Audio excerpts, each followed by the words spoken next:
Hello and welcome back to another episode of Chatting with Chip with Barton College football head coach Chip Hester. I am Wilson Times sports editor Paul Durham. And coach, that is a big smile today. What a win. What a game Saturday.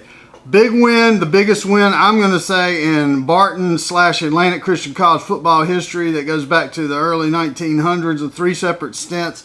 26-20 overtime win over number 8 Wingate, previously unbeaten. The team that beat you guys 55-14, 7 months ago? Maybe not even that long ago. Coach, as with any big football game, there's always going to be a handful of plays that kind of come down to deciding the outcome, and I thought you guys came up, they say players make plays. You had obviously Jordan Terrell's big runs, the 75-yard touchdown run, great pass from Jaquan Lynch, Cameron Johnson, 41-yard touchdown, the two interceptions, the 2 fumble recoveries. Mike Webb made a big-time play save you guys 6 points on a first quarter pass by Wingate. I just want to get your thoughts on what I thought was really one of the big keys to the game was you guys made big plays. Huge plays, yeah, you're exactly right, Paul. We had guys step up in big moments, and I thought the week before, against Mars Hill, we were on the other side of those big plays at those critical junctures, and we had guys step up in a big way, and I thought going into it, I felt good about our mentality. I think our guys have some confidence going, and they know that they can compete against good teams, and I think that's a big deal when you have confidence that you're going to be able to compete, and then it comes down to just playing the game. And I thought we played with great intensity.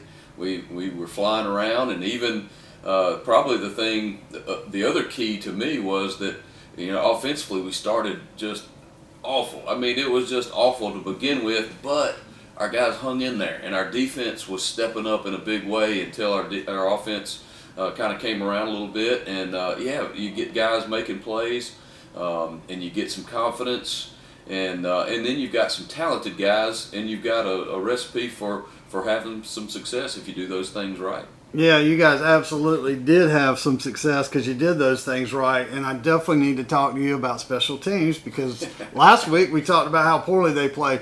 You guys played a great game, special teams. You had 2 missed field goals. One he just missed. You're going to have those. Other ones blocked. We'd love to have that back.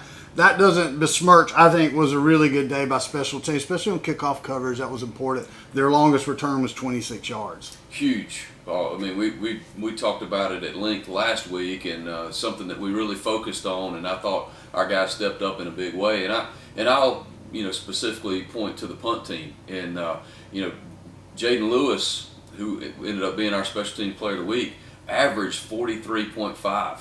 One of those was on the -1 yard line, and he pulls off a 61-yarder.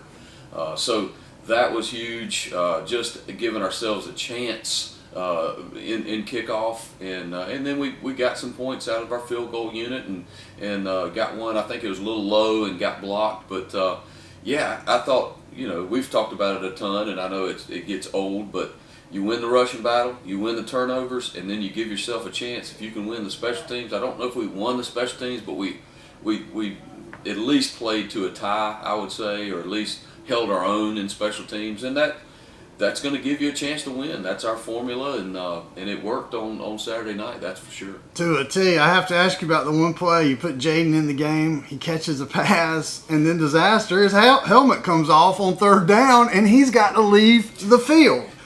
And I remember thinking, that is not the way they drew it up over there.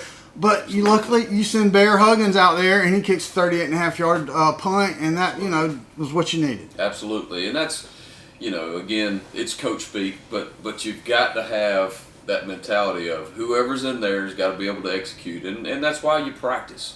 And I was proud of Bear, and I thought last week he was our special teams player of the week for his kickoffs and kickoff coverage, and so hopefully he's gained confidence, and I thought he did. I thought he kicked off well, and then at a tight spot he got in there and did exactly what we needed him to do, get the ball off, and it was a successful play. So those little plays, and you've heard me talk about it a lot, is we don't want to look at the scoreboard a bunch. We want to stack wins on consecutive plays, and that's one of those wins.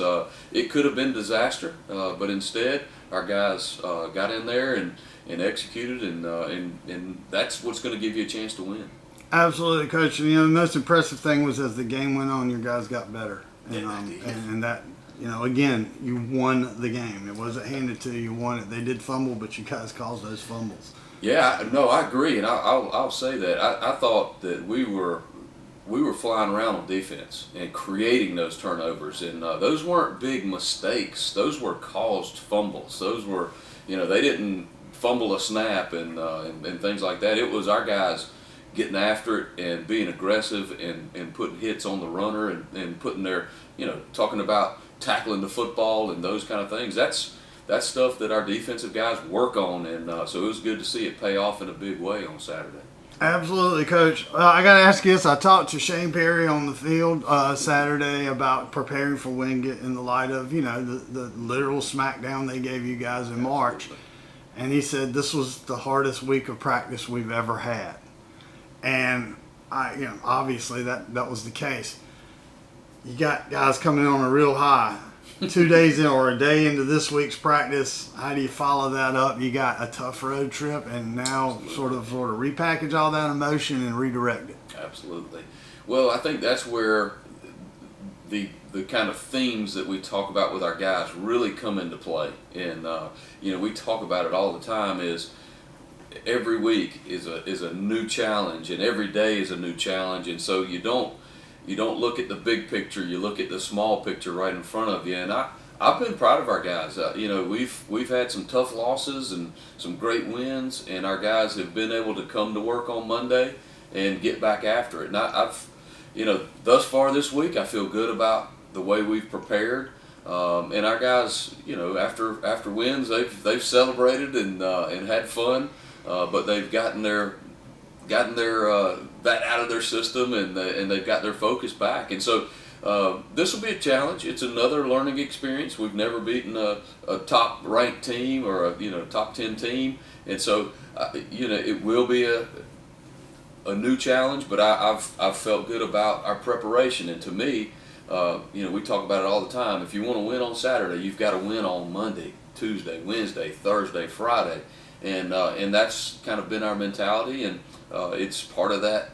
All these coaches talk about the process, but that's part of how you become a consistent football team, and that's what we're after. Well, Coach, as you pointed out, you like to keep the expectations high, but you don't want to, as you said, you haven't arrived yet. It was just one game, but obviously with this win, I think it shows now unequivocally you guys can play with any team that you're going to have on your schedule, especially going into next year. But, we obviously have, 3 games left this year, or no more than that, 4 games. I'm sorry. Games, so, yeah. A big chunk of this season left, but here we are. The expectations are high within and outside the program, and that's a good thing. It's a very good thing, and I think the key for us is that that is a good thing, but it can't affect our preparation and can't affect how we operate. We've got to have that mentality, and I know it gets probably boring, and our guys probably roll their eyes, but every day after we have our team flex and they come in, and my message to them every day is, man, it's a great day to get better.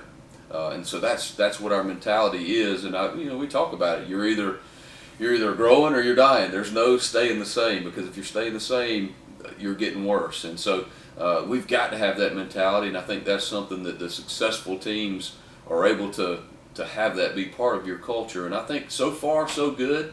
And I've challenged our leaders this week to make sure that we have a great week of practice, and I've felt good about how we're handling it thus far.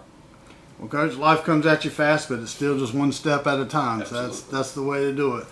Well, thanks for being with us this week. We will be back next Tuesday or Wednesday with another edition of Chatting with Chip. We'll talk about the Tusculum game. Thanks a lot, and see you then.